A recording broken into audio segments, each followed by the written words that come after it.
katika sehemu moja ama nyingine, kutokana na the way ambavyo ameonyesha uimara mkubwa katika milingoti mitatu, kile ambacho amekionyesha sambamba na kuipatia Simba ubingwa katika mashindano ya kombe la shirikisho la TFF, lakini pia katika kombe la muungano ambako klabu ya Simba ilitoa ubingwa huo mara baada ya kumfunga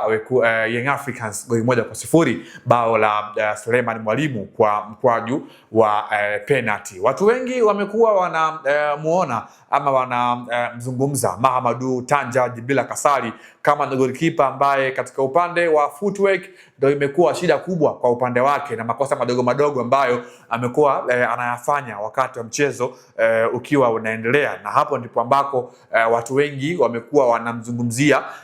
katika upande usio mzuri goalkeeper huyu ambaye kwa wakati huu barani Afrika kupata goalkeeper mwenye ubora mkubwa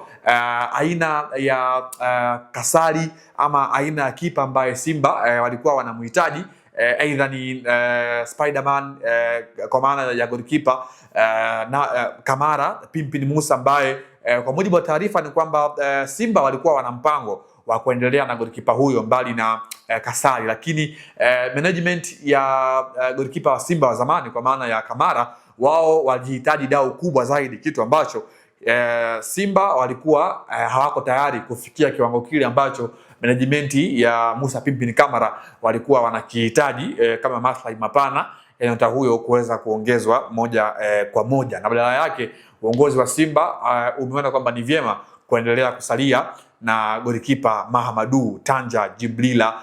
Kasali, miongoni mwa magolikipa ambao tayari ameshakuwa na uzoefu na ligi yetu, lakini pia na mashindano mengine ambayo kwa msimu ujao klabu ya Simba watakuwa wanakwenda kushiriki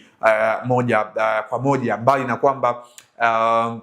Simba pia wameangalia kwamba faida ambayo Kasali atakuwa nayo ni kuzoea ligi, mbali na kuingia sokoni kutafuta golikipa mwingine ambaye kwanza itabidi azoee mazingira na ligi yetu kwa ujumla, kitu ambacho kitakuwa kinamchukua muda wa kuweza kulikava katika ubora ambao kama Simba wangemuona moja kwa moja. Kwa hiyo Mahamadou Tanja Dibila Kasali bado yuko sana katika viunga vya wekundu wa Msimbazi Simba hadi hapo ambako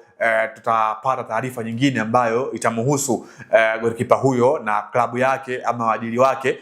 wa klabu ya wekundu wa Msimbazi Simba, timu yenye makao makuu yake huko Kariakoo, Dar es Salaam, Tanzania. Naitwa Leopold John, sauti ya mvua. Hadi wakati mwingine nikwambie tu kwa heri kwa sasa. Nyuma ya kamera alikuwepo Bi Arafa Kaula ambaye kwa siku ya leo amekuletea picha ambayo inaonekana kwa uzuri na kuvutia, sambamba na sauti ambayo inasikika katika masikio yako ambayo nimekwambia ni sauti ya mvua. Hadi wakati mwingine, kwa heri kwa sasa.